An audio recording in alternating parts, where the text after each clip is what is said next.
بسم اللہ الرحمن الرحیم تبارك الذي نزل الفرقان على عبده ليكون للعالمين نذيرا۔ السلام علیکم ورحمۃ اللہ وبرکاتہ۔ میرا نام ہے قاری ابوبکر حیات اور میں آپ کو اپنے چینل پر خوش آمدید کہتا ہوں۔ یہ میرا محترم، یہ میرے عزیز ہمارے پاس مدرسے میں پڑھتے ہیں، مدرسے کے ماشاءاللہ بڑے ذہین و فتیم طالب علم ہیں۔ تو ان کا صبح یونیورسٹی کے اندر، کون سی یونیورسٹی ہے جی؟ نمل یونیورسٹی جی، نمل یونیورسٹی کے اندر ان کا قرات کا کمپٹیشن ہے۔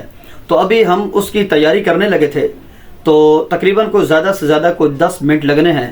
ان کو چند ایک پوائنٹس بتاؤں گا، تو میرا ارادہ بنا کہ اس کی میں ویڈیو بنا دوں تاکہ کوئی بھی یونیورسٹی سکول کا کوئی بھی اسٹوڈنٹس اگر وہ تیاری کرتے ہیں تو ان کو اگر کوئی شارٹ کٹ ٹائم ہو نا، تو یہ چھوٹی سی ویڈیو اگر آپ دیکھ لیں تو آپ کے لیے میرے خیال میں بہت زیادہ مفید ہوگی۔ تو قرات کے کمپٹیشن کے لیے 4 چیزیں بہت ضروری ہوتی ہیں۔ سب سے پہلی چیز، آپ کی لفظی غلطی نہیں ہونی چاہیے۔ آپ جتنا بھی اچھا پڑھ رہے ہیں، اگر آپ نے کوئی لفظی غلطی کر دی، آپ پوزیشن سے باہر ہو جاتے ہیں۔ دوسری چیز، آپ کی تجویدی غلطی نہیں ہونی چاہیے۔ تجوید کی کوئی غلطی نہیں کرنی۔ جتنا اچھا پڑھ رہے ہیں آپ، تجوید کا ضا کو ضاد، ٹھیک ہے، زا کو زال، زال کو زا، ملتے جلتے جو حروف ہیں ان کو اگر آپ نے اس طریقے سے مکس کر دیا کہ جو سننے والے ججز ہیں اگر وہ اس چیز کو صحیح سن نہیں پائے تو یاد رکھیے پوزیشن کے دور پار کے کوئی چانس نہیں ہوتے۔ سب سے پہلے لفظی غلطی نہیں کرنی۔ دوسری بات یہ ہے کہ تجویدی غلطی نہیں کرنی۔ اور تیسری چیز یہ کہ آپ نے جتنا بھی پڑھنا ہے آپ نے اس کی تیاری لازمی کرنی ہے۔ آپ نے وہاں کھڑے ہو کے پڑھنا ہے یا بیٹھ کر پڑھنا ہے؟ کھڑے ہو کے پڑھنا ہے۔ چھوٹے چھوٹے وقوف کریں، چھوٹی چھوٹی آیات پڑھیں، ایک سانس میں جتنا پڑھ سکتے ہیں۔ یہ نہ ہو کہ لمبے سانس کی پریکٹس کر کے جائیں، ادھر جا کے کھڑے ہو کے پڑھنا پڑے تو آپ کا جا کے سانس ہی کم ہو جائے۔ رب المشرقین ورب دیکھیں سانس بالکل ختم ہو گیا۔ جتنا اچھا آپ پڑھنے والے تھے، تجویدی غلطی بھی نہیں ہے، لفظی غلطی بھی نہیں ہے، وقف آپ نے غلط کر دیا، کسی صورت میں پوزیشن کے چانس نہیں بن سکتے۔ 3 وجہ، لفظی غلطی، تجویدی غلطی، وقف کی غلطی۔ چوتھی چیز، آپ نے خوب اعتماد کے ساتھ پڑھنا ہے۔ قاری صاحب، تلاوت کے بعد یہ بات ذہن میں آنا، میرا سر درد کر رہا تھا، میرے منہ کو تکلیف تھی، میرا گلا خراب تھا، یہ والے سارے جتنے تماشے ہیں نا، یہ مقابلے سے پہلے کرنے ہیں، ٹھیک ہے؟ جس وقت آپ تلاوت کر کے اتریں، آپ کے ذہن میں یہ بات نہیں ہونی چاہیے کہ میں تلاوت اچھی کر سکتا تھا لیکن یہ وجہ تھی جس کی وجہ سے میں اچھا نہیں پڑھ سکا، ٹھیک ہے؟ تلاوت سے پہلے بھرپور تیاری کرنی ہے۔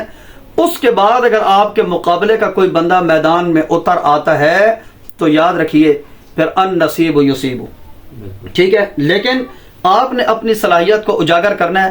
تلاوت کے بعد آپ کے ذہن میں یہ بات نہیں ہونی چاہیے کہ میں ایسا پڑھ سکتا تھا، میں یہ کر سکتا تھا تو میں نہیں کر سکا۔ کیوں نہیں کر سکے آپ؟ تو پھر اگر کر نہیں سکتے تھے تو پھر میدان میں کیوں اترے؟ تو اس کے بعد اگر آپ کے مقابلے کا کوئی بندہ اچھا پڑھ جاتا ہے نا، پھر دکھ نہیں ہوتا، ٹھیک ہے؟ آپ نے سر کا درد، گلے کا درد، گلے کی تکلیف، جتنے مسائل ہیں وہ سارے پہلے کلیئر کر کے جانا ہے۔ تو آئیے ہم تھوڑی سی پریکٹس کرتے ہیں، اگر آپ بھی ساتھ ساتھ سننے کی کوشش کیجیے، شاید آپ کو فائدہ دیا جائے۔ تو آپ کو میں بتا رہا تھا کہ تلاوت نام ہے آواز کے اتار چڑھاؤ کا۔ جس طرح گاڑی ٹرین چلتی ہے نا پٹڑی پہ اور گاڑی چلتی ہے موٹر وے پہ، یوں نہیں رب المشرقین ورب المغربین۔ دیکھیں کیا کیا آپ نے، جیسے شروع کیا ویسے ختم، اتار چڑھاؤ۔ رب المشرقین ورب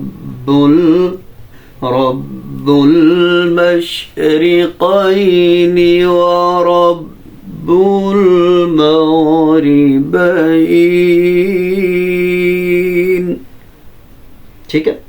اگر آپ نے سادہ بھی پڑھنا ہے نا، اتنی مضبوطی کے ساتھ آپ نے پڑھنا ہے کہ وہ سادہ نہ رہے، بالکل ٹھیک ہے؟ قاری عبدالباسط کس طرح پڑھتے دیکھیں، بسم اللہ الرحمن الرحیم۔ اب دیکھیں یہ والی میں سادی آیت پڑھوں گا لیکن آپ کو سادی لگے گی نہیں۔ سادہ بھی ایسا ہو کہ سادہ کام نہ رہے، پھر پوزیشن اگلوں نے پوزیشن دینی نہیں ہوتی، پوزیشن چھیننی ہوتی ہے ہم نے. رب المشرقین ورب المغربین. اب یہ کدھر سادی ہے؟ رب المشرقین ورب المغربین. پڑھیں ذرا. رب المشرقين ورب المغربين. مغ قلقلہ نہیں ہے، مغ تجوید کی مغربین. رب المشرقين ورب المغربين. وقف سادہ نہیں کرنا حافظ صاحب، وقف کو بنانا ہے. دوبارہ پڑھیں اور وقف کو کہیں ہلائیں جلائیں. سادہ وقف بالکل نہیں کرنا. رب المشرقين ورب المغربين. یہ ٹھیک ہے، یہ اچھا ہے. یہ وقف یاد کریں، آپ نے سمپل وقف نہیں کرنے ہیں، ٹھیک ہے. اب اگلی آیت کیسے پڑھیں گے؟ فَبِأَيِّ آلَاءِ رَبِّكُمَا تُكَذِّبَانِ. کیسے پڑھیں گے؟ بنا فبأي آلاء آواز نہیں اٹھانی. فبأي آلاء ربكما تكذبان. اب آواز اٹھانی. آگے یہ جو دو آیتیں ہیں نا، یہ ایک ہی سانس میں پڑھنی ہے. اب میں آپ کو پڑھنے کا طریقہ بتاتا ہوں. آپ نے اس کی کھڑے ہو کے پڑھنے کی پریکٹس کر کے جانی ہے، اور جس وقت آپ نے مقابلے میں پڑھنا ہے اس سے پہلے آپ نے 10 منٹ پہلے نا ناک کے ذریعے سے سانس لے کے سینے میں روکنے کی پریکٹس کرنی ہے. دیکھیں ابھی آپ پڑھنے کے لیے جا رہے ہیں، آپ کو پتا ہے کہ میرے پڑھنے کی باری آنے والی ہے. آپ نے کیا کرنا ہے؟ دیکھیں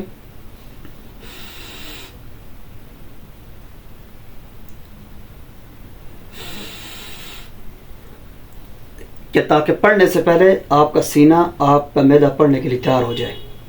ٹھیک ہے. ناک کے ذریعے سے کیسے لیں گے؟ سانس لے، ذرا اس کو سینے میں روکنا ہے. سانس لازمی لینا ہے اپنے نعتوں پہ، ورنہ آپ کا وقف اچھا نہیں ہوگا. اب کیسے پڑھنا ہے؟ دیکھیں آگے. مرج البحرین یلتقیان بینہما برزخ لا یبغیان.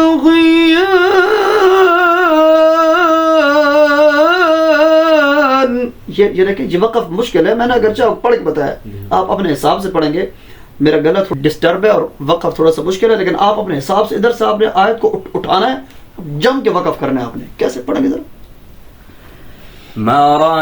اس سے سانس لیں، سانس لیں، سانس لیں. ناک کے ذریعے سانس لیں، روکے سینے میں. لیے ہی نہیں ہے سانس ناک کے ذریعے. اس طرح بھرنا ہے سانس، روکے سینے میں. آپ پڑھیں. مرج البحرين يلتقيان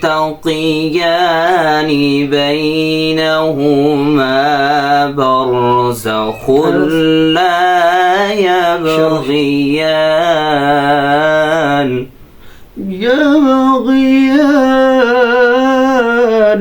وقف آپ نے بڑا بہترین کیا، لیکن آدھے میں چھوڑ دیا. مکمل کرے اسے. سانس لے کے دوبارہ. جی سانس لے کے دوبارہ سانس بھریں، سینے ادھر روکنا ہے. سانس پڑھیں. شاباش. مرج البحرين يلتقيان بينهما برزخ لا يبغيان.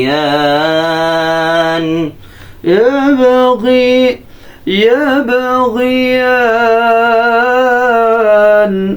مکمل کرے وقف کو. یبغیان. دوبارہ پڑھا، وقف بنا ہی نہیں ہے. مرج البحرين البحرين يلتقيان بينهما برزخ لا يبغيان یہ الوقف آدھے میں رہ گیا ہے. يبغيان مرج البحرين يلتقيان بينهما برزخ. اب آپ نے ادھر کلکلا کیا ہے. برزخ لا يبغيان. وقف پورا کریں, آدھے میں نہ چھوڑیں, مکمل کریں. مرج البحرين يلتقيان بينهما برزخ لا يبغيان. یہ کچھ نہ کچھ بہتر ہے, لیکن آپ اس کی پریکٹس کریں. یہ میں آیات آپ کو ریکارڈ کر کے بھی دوں گا, ریکارڈ کر کے آپ کو واٹس ایپ بھی کر دوں گا. آپ جب تک پڑھتے نہیں ہیں 2 کام لازمی کرنے ہیں. ایک تو آپ نے سانس کی پریکٹس کرنی ہے سینے میں روکنے کی, دوسرا ان آیات کے کھڑے ہو کے پریکٹس کرنی ہے آپ نے پڑھنے کی, ٹھیک ہے. اور نمبر دوسرا وقف آپ کے ادھورے ہیں, ٹھیک ہے. آپ ختم کیسے کریں گے؟ فَبِأَيِّ آلَاءِ رَبِّكُمَا تُكَذِّبَانِ. کیسے کریے اختتام؟ فبأي آلاء آلاء 4 الف لمبا کرنا ہے. فبأي آلاء ربكما تكذبان. صدق اللہ العظیم. یہ تیاری کا طریقہ ہوتا ہے. کسی بھی یونیورسٹی میں, کسی بھی کالج میں آپ پڑھتے ہیں, آپ رہنمائی حاصل کرنا چاہتے ہیں, اعوذ باللہ بسم اللہ کے بعد ایک آیت آہستہ پڑھیں, دوسری آیت تھوڑی سی بلند آواز سے پڑھیں, اگلی 1-2 آیتیں آپ نے جتنی آپ میں صلاحیت ہے, جتنی خوبصورت آواز ہے نا, بلند آواز سے اچھے سے وقف کے ساتھ پڑھ دیں. اس کے بعد پھر آخر میں ایک اختتامی آیت آپ نے تلاوت کو ختم کرنے کے لیے پڑھنی ہے اور تلاوت کو ختم کر دینا ہے. یاد رکھیے لوگ وہاں پہ مقابلہ سننے کی غرض سے آئے ہوتے ہیں, ہماری تلاوت سننے کی غرض سے نہیں. زیادہ لمبی تلاوت کرنا یہ قرآن کریم کی بے ادبی بھی ہے کہ لوگ توجہ سے سن ہی نہیں رہے, ہم کھینچی جا رہے ہیں تلاوت کو. بسم اللہ کے بعد بسم اللہ, لمبی سے لمبی, مختصر پر اثر جامع معنی تلاوت کرنی ہوتی ہے. 1-2 دوبارہ میں غلطیوں کو ریپیٹ کر دیتا ہوں. آپ نے یہ غلطیاں کسی بھی مقابلے میں, کوئی بھی مقابلہ آپ نے کبھی نہیں کرنی. اگر یہ غلطیاں سرزد ہو جائیں, اپنے ذہن سے پوزیشن کا نام, پوزیشن کی جو امید ہے اس کو نکال دینا چاہیے. سب سے پہلی لفظی غلطی, نمبر دوسرا تجوید کی غلطی, نمبر تیسری وقف کی غلطی, اور نمبر چوتھی آخری وقف کی تھی وقف. اور وقف کے بعد اعتماد کے ساتھ آپ نے اتنا سادہ پڑھنا ہے کہ وہ سادہ لگے نہیں, پتہ چلے کہ کوئی قاری پڑھ رہا ہے, ٹھیک ہے. آپ نے ان غلطیوں کو مد نظر رکھ کر آپ کسی بھی میدان میں اتریں گے تو انشاءاللہ وہ کہتے ہیں نا کہ اگر مقابلہ بندہ ہار بھی جائے تو ہارے تو کسی ڈھنگ سے, ٹھیک ہے. مقابلہ ہارنے کا بھی کوئی انداز ہوتا ہے, جب تک رزلٹ نہ آئے تو جن اچھا پڑھنے والے لوگوں کا شمار ہو رہا ہوتا ہے نا, یار فلاں فلاں کی پوزیشن آ سکتی ہے, اگرچہ ہماری آئے نہیں, لیکن ان لوگوں میں کم از کم تب تک ہمارا شمار تو تب تو ہے. ہارنے کا مزہ, لیکن وہ ہارنے کا کیا مزہ ہوا, تلاوت ختم کرنے کے بعد ہم خود ہی سارے لا رہے ہوں, مشکل ہے. تو میرے خیال میں ان غلطیوں سے آپ بچنے کی کوشش کریں گے تو یہ ویڈیو آپ کے لیے بہت زیادہ مفید ثابت ہو سکتی ہے. اگلی ایک مفید ویڈیو تک کے لیے اپنے میزبان قاری بکر حیات کو اجازت دیجیے. والسلام علیکم ورحمۃ اللہ وبرکاتہ. اللہ حافظ.